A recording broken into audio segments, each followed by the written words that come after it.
பணவரவை அதிகரிக்கும் தாந்திரீக முறை. ஒரு தடவை முயற்சி செய்து பாருங்கள். நிச்சயம் உங்கள் வாழ்க்கை மாறும்.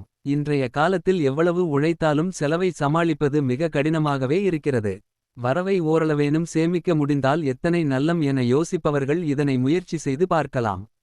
திருஷ்டி சுற்றி போடுவது, வாசலில் எலுமிச்சை கட்டுவது போல் இதுவும் ஒரு நம்பிக்கை தான். குலதெய்வ வழிபாடு செய்யும் பலர் இதனை நம்பிக்கையுடன் செய்து நம்பிக்கையால் வெற்றி பெற்றும் இருக்கின்றனர். அந்த வகையில் நீங்களும் முயற்சி செய்து பாருங்கள்.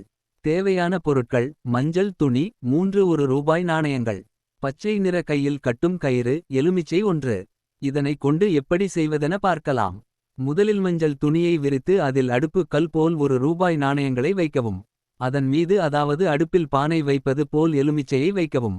இதனை மூட்டை போல் சுற்றி பச்சை கயிற்றால் கட்டி வாசலில் தொங்க விட வேண்டும். அதாவது வீட்டு வாசல் வேலை செய்யும் உங்கள் நிறுவனம் அல்லது கடையில் அடுத்தவர் பார்வை படும்படி தொங்க விட வேண்டும். அவ்வளவு தான். இந்த மூட்டையை கட்டும் போது உங்கள் கஷ்டங்களை